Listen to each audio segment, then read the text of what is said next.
I honestly don't know how to start this video. I guess I can just start by saying this week has really been a hard week.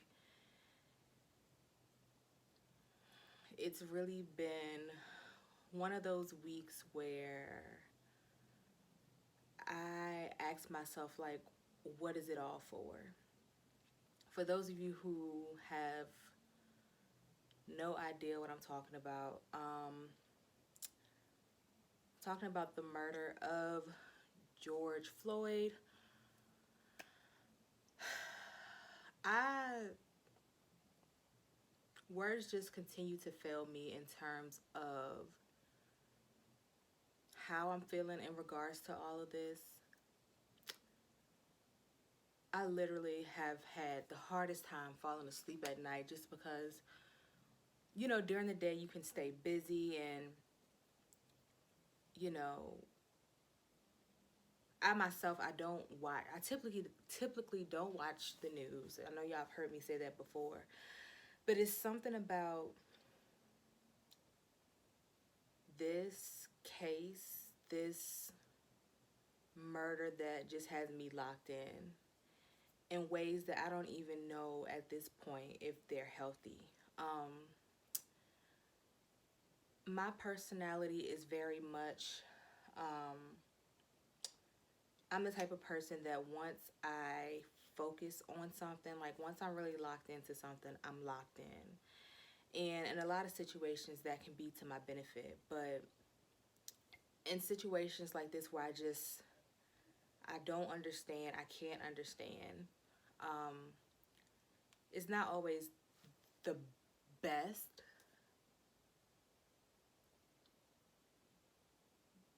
because I just don't know what to do with the emotions that have accumulated over the course of this week. Yeah, I really don't know. I wanted to make a video to talk about this, but words are really just failing me, and that's the frustrating part. Like, you know, you go to school, you get an education, you find yourself to be well versed in various areas. You can hold a conversation. You can, you know, I but none of that matters in times like this. Like, despite any level of education, despite, anyone's ability to articulate how inhumane, how cruel, how unjust this world is, like, none of that matters. And because I'm somebody that tends to use logic and, can expand on ideas and, can oftentimes or most times just think my way through situations, because I'm not able to do that in this situation and, come up with a solution, I'm frustrated. And yeah, I really don't know. And I started off by saying, like, I was having trouble sleeping. It's like every time I lay down, every time the world calms down for the day, because during the day you're ripping and running, you're doing stuff. Whenever I lay down, it's like I can just see that black man laying on the ground and losing his life. And it's just something that I cannot unsee. I developed a callous approach to a lot of the things that we experience as black people. I feel like, I had just gotten to a place where I would see those things and I would have my thoughts about them, but I could find a way to compartmentalize what I was feeling in order to not be completely absorbed by those things. But it's just something about this that I don't know. I really don't have the words.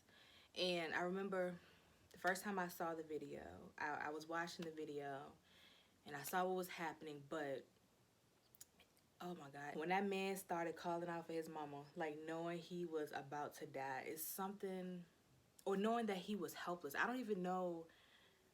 I don't know if what was happening was actually registering to him in that moment, like it was for us. It impacted me. And thank God I have friends that I can unpack this stuff with and process this stuff with. And we've had a lot of dialogue about it. And for me, I think, again, it's just that realization that despite anything that you accomplish in this world, despite the fact that you are a good person, that you treat other people well, it's still people in this world that don't have any regard for that. They don't care. And they see you as a threat to society, or, you know, a threat to what it is they believe in. And because of that, they make the decision to end your life on sight. Like, I can't, I can't, I cannot, I just don't understand it. And I think another thing that the events of this week has done for me is it has made me realize that the sense of control that I thought that I have in terms of creating my own narrative by, you know, just watching it, being mindful of the things that I watch on TV, being mindful of my thoughts. Like, was that just a false sense of security at the end of the day? Like, I mean, I do acknowledge that as a collective, we have power.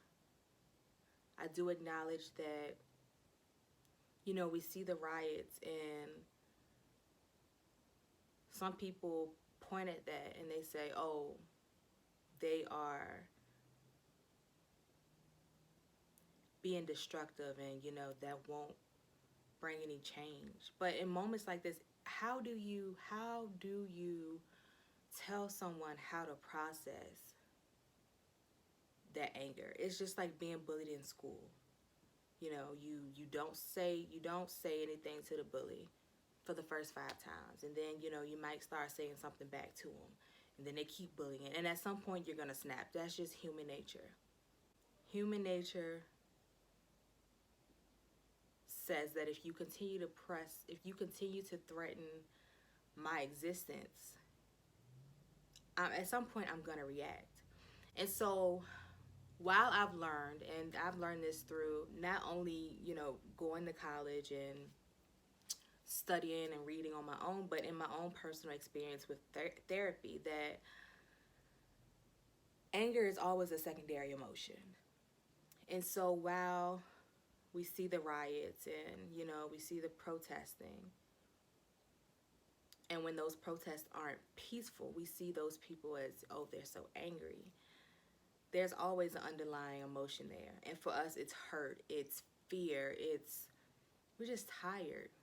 Just tired of being a menace to society for whatever reason certain groups of people see fit. And while I don't know at this point the role that I can play in making a change, I do know that something has to be done. And again, I don't know what that is. I don't have the answer, but something has to be done. It's almost like, you know, what are we striving for at this point? You know, you can be you could be making an honest living and still lose your life by coming in contact with the wrong person. And then I think about my personal goals to become the mother of a black boy one day. And I wrote this in an open letter that I wrote to my future son. And I made mention of the fact, like, I want to be able to enjoy my son's growth. I want to be able to enjoy the moments where, you know, he gets his driver's license and he wants to go out with his friends. Like, I just want to worry about him running into a mailbox. I don't want to worry about having to watch a video of his last moments where he was calling out to me and I couldn't help him. But then when things like this happen, it makes me wonder or feel selfish for wanting to bring a child into this one day. Like, I'm here and I feel helpless sometimes. Why bring somebody else into this? You know, people say we have to just develop a different type of mentality when it comes to dealing with this stuff. Like, we have to, I don't know how to teach my child to, I don't know. I just know at the most fundamental level, the thing that we can do right now to help heal and progress, not only as Black people, but as a collective, is to be kind to each other. I'm so appreciative of friends that I have, my white friends, that see me, that, you know, see what's going on and they speak out about it without any regard of their fellow white friends who may not feel the same way. Sorry, y'all, my dad's out working on his truck. But then, you know, I'm also frustrated that even though we are powerful as a collective, at the end of the day, you can't change someone's mind. When you think about anybody that has had a change of heart or that has done something differently, it's because they wanted to. It's because, you know, they made the decision, not because anybody else did for them. And so that realization that regardless of how many people march, how many people riot, how many people do whatever, it's still going to be, or there's still going to be people that think that what happened to George Floyd, what happened to Trayvon Martin, what happened to Sandra Bland, what happened to Tamir Rice, it's still people that can, or that'll be able to excuse that.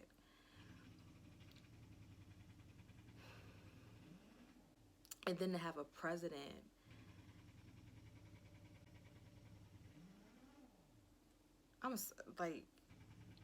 I'm not even gonna go into that. I'm not gonna even go into that. But as proud as I am to be a Black woman, that pride comes with a lot. It comes with, talk about the weight of the world being on our shoulders as a culture. Like, we are so brilliant. We are masterminds. Our culture as a whole is just, like, I get chills sometimes when I look at some of the things that we come up with. But again, at the end of the day, despite the contributions to society, then there's the people that talk about, oh, well, the bystanders, they need to be charged as well because they didn't step in to help. How insensitive can you be to say something? Like, people that just witnessed a murder. Imagine going to the store thinking, you know, you running in and you running out. And then you walk out and it's a man. It's not even about color and what I'm about to say. But you see somebody on the ground. Like, you see the scene. You see that scene. And to leave knowing that you did all that you felt like you can do in that moment. And somebody lost a life. And then to have people who weren't there to experience that say that you too deserve to be arrested or to be murdered. Y'all, that's just insensitive. And while I would hope that if any of us saw something happening that we thought we could prevent, that we would step in. But the truth of the matter is that instinctively, when we see danger, we assess the situation for the way that it could potentially impact us.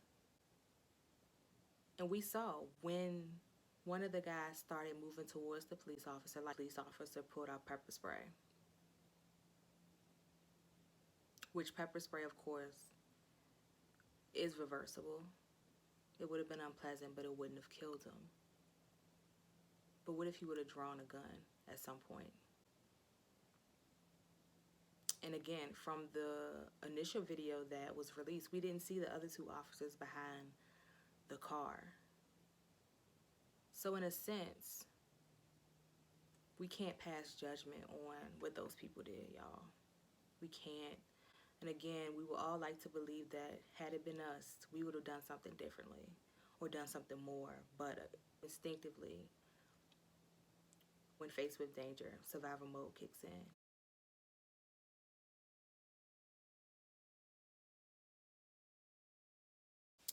And as a black person, already just being inundated with the knowledge that your life might not matter. We would be stepping in with hopes of diffusing the situation. But either way, that situation would have ended badly. And we all know that. We know that. I just hope that within our communities, whether that be our work communities, our friendships, our, just the people that are in our households, I hope that we are taking the time to have these conversations and to just process. Because, it's traumatizing. It is a form of trauma, whether you were there physically or whether you're seeing it secondhand. It's that continued cultural trauma. And the other thing is, after I'd seen the video, my family got together that evening and we were talking about it, and we pulled the video up on the TV in the living room on YouTube to watch it. And my grandpa, who literally, y'all, my grandpa is in his 70s. I have never seen this man truly mad a day in my life. I've never seen him in a bad mood. Never seen him sad. Now that I've never seen that side of him. Semi-retired, still works just because he enjoys what he does. Active deacon in the church. When we turned that video on, his face turned just, I can't even explain it. He got up and he left. And his words were, "I can't watch mess like this. I just cannot watch mess like this." And again, that just goes to show how deep-rooted this trauma is within our community. That was the first time I've ever seen my grandpa upset. And that says a lot. Any other situation I've seen my grandpa in, he's been able to find humor in it and, just navigate situations in a way that it just seems like everything just rolls off his back, not really bothered by anything. This the grandpa, if y'all follow me on Instagram, the grandpa that watches Tom and Jerry and falling out laughing like it's something age appropriate, like he watching something that the average 70-something-year-old would be laughing at, like that grandpa. But no, he couldn't watch that. And to me, that really solidified that, yeah, we are hurt. We are really hurting. But I appreciate you all for just letting me decompress a little bit, just letting me get my thoughts out, even though I know they weren't as fluid as I thought they would be when I started talking. I am praying for everyone. As hard as it is, we have to find a way to still be positive and to affirm the positive. And about prayer, remember that prayer without work is dead. So we can pray as much as we want to, and this goes for anything in life. Like we say, oh, I'm giving it to God, I'm going to pray about it. God lives within us. So after you pray, take action, and he will direct us. Prayer is not an excuse to remain stagnant and to do nothing. Prayer is soliciting guidance for the action that we're planning to take. That's how I see it. But everyone take care, and I'll see you all in the next video.